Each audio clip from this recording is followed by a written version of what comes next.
Hello, and welcome back to the latest episode of What Is It About the Weather? I'm your host, Mark Jelinek, and I want to welcome you back. I hope you have been having some enjoyable weather since the last time I spoke to you. Wow, it's been a couple of weeks, and it's been some busy weeks here. Things are going well for the podcast and the vidcast series. Just some of the latest information, up to date statistics for you. We've reached 5 continents. I'm going to have to think about this. Africa and Antarctica are the two remaining continents. I think that Africa will come with time. Certainly the level of English spoken there being less. I wouldn't expect an immediate growth spurt in Africa. But the Antarctica piece, I really want to try to wrap that up before they shut down for the season. And I've got to imagine that somebody I know knows somebody who knows somebody, or no more than 3 degrees of separation, I would hope, on somebody in Antarctica, that we can get them to pull at least a download and listen to an episode, so I can say that we've got Antarctica covered as well. But again, the support's been great. We've got over 20 states in the U.S. now where someone has at least listened to or watched one of the episodes, and I just want to say thank you. I really didn't know if things were going to take off, and while I know that growth is a mischievous thing sometimes, and you go through flat phases and growth spurts and whatnot, but so far it's been enjoyable to watch how far things are reaching, and it makes me feel good for taking the opportunity to do this with you guys. So thank you. We've also launched a YouTube channel. Now, the link you can get to from the website at whatisitabouttheweather.com. Until we have 100 subscribers and have been around a month, they won't let me create a custom URL. So I don't really want to give out the URL over the webpage. Just know that you can get to it from the website. There's a link there on the top of the page to get to the YouTube page. So if you prefer to get the vidcast that way, or at least be notified that way, feel free to connect that way as well. But I'm also using it as just a different type of outreach. As you know, a lot of people like YouTube, and so trying to take advantage of that. And lastly, I want to thank our first Patreon, Susan J., who's made the initial donation via patreon.com to support the podcast, vidcast efforts, and that is greatly appreciated. We'll talk more about that a little bit later. So let's dive into things. Let's dive into a little conversation about the weather. Now, our main topic for today, as I mentioned we would cover last time, is reaching out to Hollywood, or Weatherwood if we want to rename it, and talk about weather and entertainment. Now, weather has been around and utilized in entertainment for years. It's not a new thing, and for any of you, I'm kind of a fan of old-time radio, know that weather was one of those sound effects that you could always use in radio, even way back before the silver screen came about, with simple sound effects of a rolling piece of metal sheet for thunder, or clacks for lightning and whatnot. So it's always been around to kind of set the mood, and for people to take advantage of that in providing an atmosphere or making you feel that you're a part of something. And it's equally been around a long time in Hollywood. Weather-related movies and successful ones have been around for many, many years. And when I was investigating this, things that came to mind initially to me were like Key Largo, a very famous old-time movie with certainly a weather influence.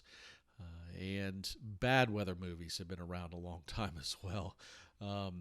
Weather movies quite often get tossed in with natural disaster movies, which is fine. Weather is one of those things that can be large and grand, and it plays a role in those type of movies, whether it also be earthquakes or volcanoes or those sort of things. So it's been around. It's used both as a setting and a theme, and sometimes it's the main feature of a film, or sometimes, like I said, it's more in just setting a tone or an environment.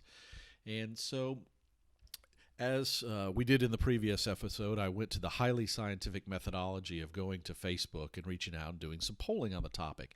And what I really wanted to get a sense from different categories of people, I guess, was what is really your favorite type of weather movie? Now, I asked the question a little differently. It could either be weather themed or weather influenced movie, because I didn't want people to feel like they absolutely had to say, oh, specifically that weather movie, because I really wanted to get a sense of what people were thinking. And like I did last time, I went to both a weather-centric as well as more of a general populace in asking the question. Now, without a doubt, when it came back from the weather-centric crowd, Twister was the top film, hands down. Now, the others that were mentioned, seriously mentioned, were Wizard of Oz, which I hadn't really thought about, but certainly has a very important weather influence, and Day After Tomorrow, which being a kind of a big blockbuster in the past few years, I was not surprised to see get mentioned. However, when I took the poll to more of a general audience, the feedback was a lot more broad, and some of them were, again, weather movies. I heard Twister there. I also heard Groundhog Day, although that was from a weather person that wasn't necessarily in the weather group. Also Wizard of Oz. But I heard some other things like Dr. Zhivago, Perfect Storm, Caddyshack. I mean, who can forget Caddyshack and the infamous scene with I don't think the heavy stuff's going to come down for quite some time yet. But thankfully, Key Largo was covered in there. I heard about Wizard of Oz again. And other things, kind of natural disaster films fit in. The Impossible, which is more of a tsunami film. But again, it borders lines on that. Is it weather-related sort of thing? Or even Krakatoa, so as the logic went in that response, it was, well, it influenced the weather when it erupted. And, certainly that would be true. Anytime you have a volcanic eruption, it does have long-term implications for weather influence. So quite a wide array. And what I really didn't have is I maybe had one or two that got 2 votes, but the voting was widespread. So, again, I think a lot of it depends on which audience you ask. Now, I came at it from knowing that just a lot of meteorology people were what I'd really call more weather geeks. That Twister, at least for the last, since it came out, has kind of been the go-to weather film. And interestingly enough, I was on the American Meteorological website, and they had actually run a survey in March to their members, and it asked exactly the same thing, which is your favorite weather-related movie? Now, they had narrowed the list, I guess, down to a smaller group. Twister came out ahead in that one as well, with just over 25%. Groundhog Day was second. The Perfect Storm third. Wizard of Oz. Frozen. None of the above. And then the bottom 2 were Sharknado and The Day After Tomorrow. Now, I think one of the reasons Day After Tomorrow doesn't rate as well with meteorologists is not because it wasn't necessarily an entertaining film, but with a lot of disaster films, it really had some scientific issues on top of its just general movie issues. So sometimes those sort of things sit wrong, and for some reason we're willing to forgive the things that maybe aren't right in some of the other movies. But I think kind of the political charged aspect of Day After Tomorrow makes it not quite as popular with the true kind of weather weenie crowd. Any case, so, again, Twister came out ahead, Groundhog Day, which I certainly enjoyed, second, Perfect Storm third, all, very big movies, Wizard of Oz, I mean, how could you go wrong with that? And, I started thinking about, and this is where I got into it initially, is what makes the perfect weather movie? I mean, what is it really that you're looking for if you're saying, I wanted to go out and make the perfect weather film? Because, let's be real, there's some really, really bad weather movies. Now, I think part of that is so much of those you can do with a lot of CGI, especially in this day and age. But even back in the day, if you really want to go have some fun, you can go look at some older ones, and that the effects do not hold up by any means. So, for instance, if you want to have some fun, the person who plays the actor, Jesse Eisenberg, who plays the actor Mark Zuckerberg in The Social Network, I think one of his first films was a TV movie called Lightning, Fire from the Sky. And oddly enough, he was playing kind of a teenage weather science sort of geek guy. He does an okay job, but given that it was made back in 2000, around the time or shortly thereafter Twister was made, even the advances in CGI since that time have made making these types of movies easier and easier. So, it kind of looks hokey and dated, and that's what happens to these disaster movies quite often, is they get that look and that feel when too much emphasis is placed on the CGI. But again, that's what happens. That's why they're out there. And like I said, there's a ton of them. They've been around for years. Anything from Luke Perry being a hurricane scientist, to the one I just mentioned. They run the gamut, and quite often I think I find it's too often the actors aren't really credible because the movies are weak and because they're working on a cheap budget. They try to make these people sound overly scientific, and they tend to fall short. I'm not trying to diminish their acting abilities, but I think the script writers quite often don't know what they're talking about when they write some of these scripts, and so it just doesn't come across as plausible. But there are a variety of lists out there, and I'll put some in the show notes where you can go through and have a good laugh at some of the films. But the ones that when we had all the big hurricanes in the early 2000s, we got the Category 6 and Category 7 and all these films, and so I watch most of them. I enjoy them because I get a kick out of the things they do right and the things they do wrong. And I enjoy watching actors try to pull off being a overly scientific individual. But let's get back to what makes a good weather movie. Why is it that Twister's worked? Or why is it that Groundhog Day has been popular? Or even The Perfect Storm, for that matter? And I've got some opinions, and certainly, you can ponder these after you hear me talk about them, and feel free to send me your thoughts as well. But if we take those first couple, I think one of the things is you got to have some science, and Groundhog Day didn't have as much. I mean, he was just kind of a broadcast meteorologist, and it focused more on the broadcast, not so much the science. But even in Twister, they had the benefit. They had a great setup character, right? Bill Paxton's fiance at the time is kind of a novice, and so you had all these other kind of storm chaser people around her, but she could be set up as the person asking kind of the dumb questions or I don't know questions to give the other folks a chance to sound credible without it being overly forced. Now, one of the other links I'll put in the show notes is there's a few sites that have really dissected what scientifically Twister did right and wrong, but there's also a great YouTube clip of everything that's kind of wrong with Twister. And I will tell you, don't necessarily listen to it with the kids. While some things are bleeped out, it's definitely kind of adult content, but it's a very funny kind of 15 minutes, and it's a YouTube group that does it with other films as well, so it's well worth the watch. But scientifically, I mean, one of the things has always been is overall, Twister got most of it right. I mean, there's some exceptions. They talked about, when the initial scenes in the movie have a tornado forecast before tornado forecasts were even issued. They talk about technology that wasn't even available at the time. Some of those things and other things like, the truck being hurled out of the Twister at a low level. Instead of being sucked in, it didn't make logical, made good movie sense, but it didn't make much logic.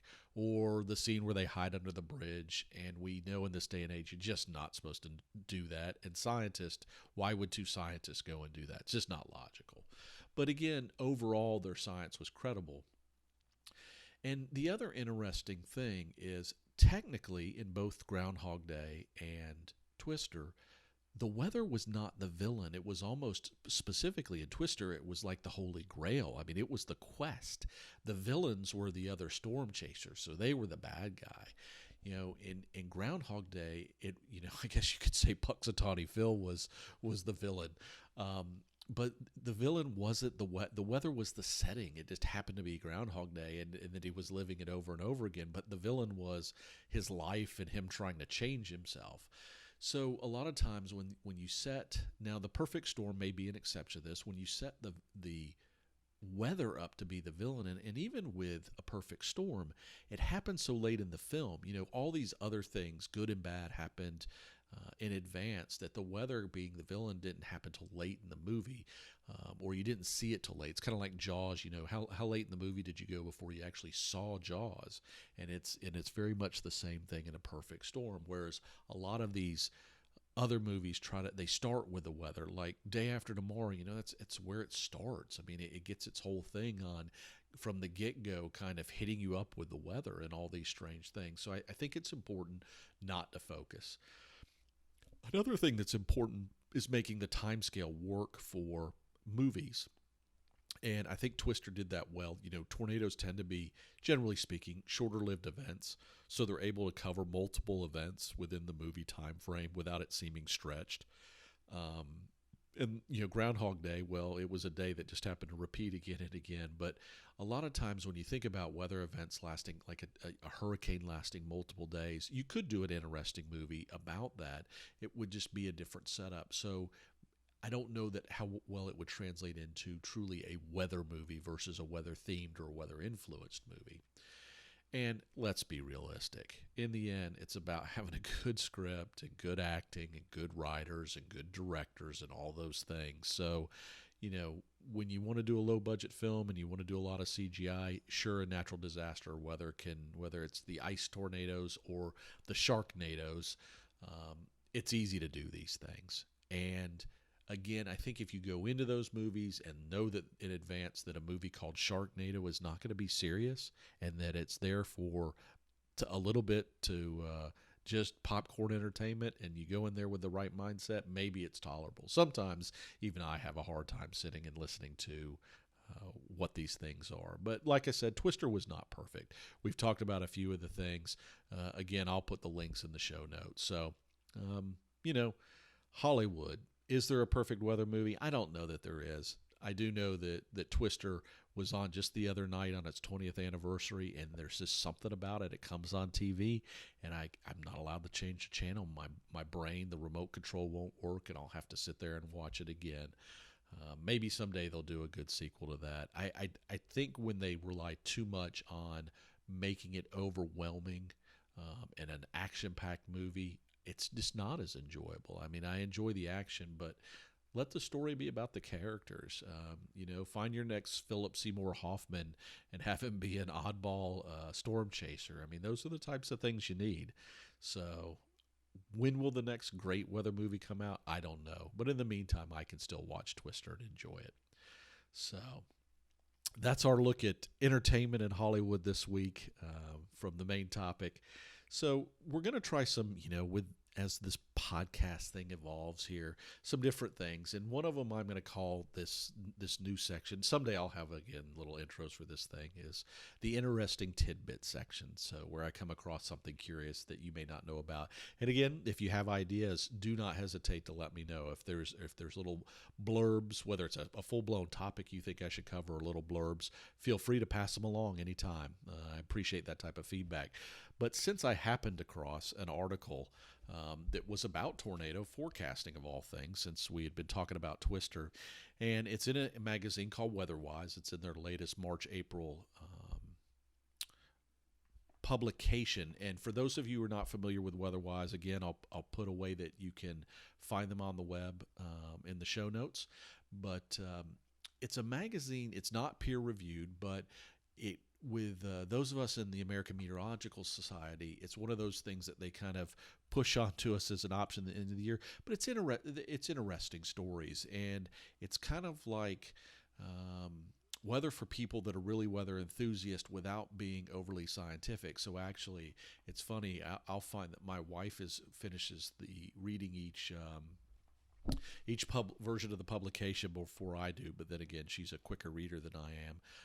And she finds it intriguing. So I mean, even for non-weather people, it's an interesting magazine. So each issue, they cover a lot of the same things, like different climates in different states around the U.S. and whatnot. I will say that it tends to be U.S. centric, but it has some interesting history. So it's kind of a balance of things that have happened in the past and things that are going forward. But in this episode, like I said, they had a retrospect article about March 25th, 1948, the first tornado forecast. And it talks about the history of tornado forecasting and how these people working on Tinker Air Force Base in Oklahoma City had forecast the conditions for a tornado to come about.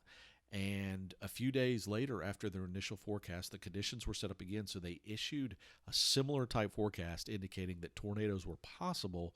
And it seemed like that afternoon that things were not going to pan out. Then, oddly enough, a squall line came through, and there was an indication of another tornado in the area. So it worked out well, but it would be a long time before, a couple more years after that, before even the freeze on issuing tornado forecast was generally lifted, because it's long been acknowledged that it was a difficult thing to forecast. But again, I'll put a link to that article in the show notes in case you want to read a little bit about the initial history of tornado forecasting. So that brings us to the end of this episode, at least in terms of the topics to discuss this week. Next episode, at least in terms of the podcast, we're going to get into the topic of probabilities, and I may cover it over a couple of episodes because it touches on a variety of things that may fall outside easily being able to cover it in one episode. I think one's going to be a little more technical in nature, and one's going to be a little bit more about the average person using probability-based weather forecast and how important that's become in this day and age, and how you can use it effectively if you're still used to just kind of saying, oh, the forecast is supposed to be 80 degrees today, and you and I both know how often is it exactly 80? Very seldom. So why it's important, how you can use it, and a little bit more about how it's used out in by businesses as well. So like I said, we may do a couple episodes initially. I could probably do 5 to 7 episodes just on that topic, but I'll probably do a couple of intro ones, and it may be a theme that we come back to in the future. As always, I welcome, I'm looking at my whiteboard right now in my office, and I've got a list of things that I think would make good episodes, but I'm equally interested and would love to hear from you guys about something you would like to have covered, and whether that's in the longer form audio podcast setup or in the vidcast that we're doing. Or, as I mentioned, thoughts and ideas about small segments.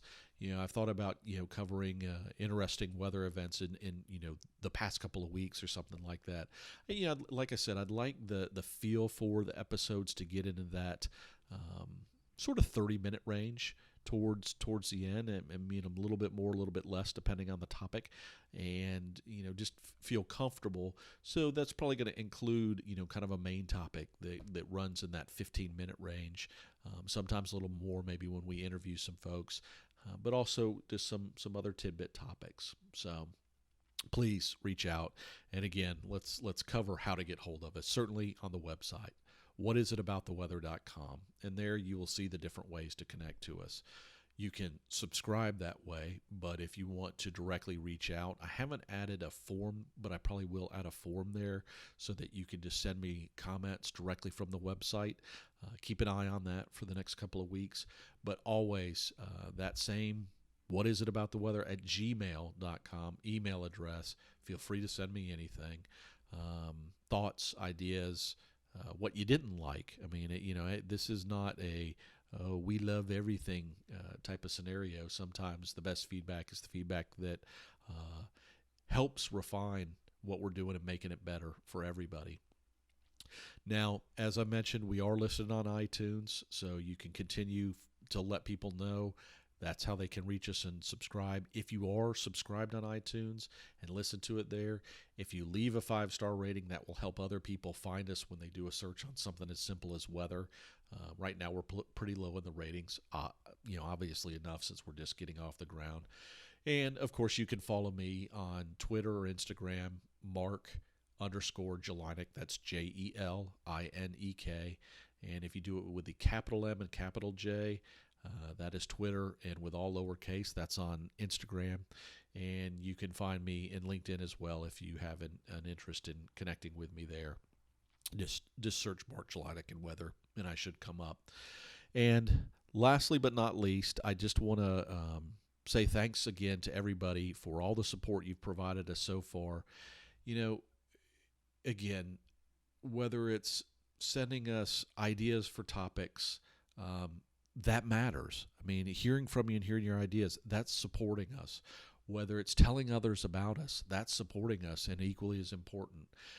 Whether it's giving us ratings in the programs that you pull the podcast or the vidcast down from, all those things, non-monetary support-wise, help us tremendously in terms of growing and reaching a broader audience.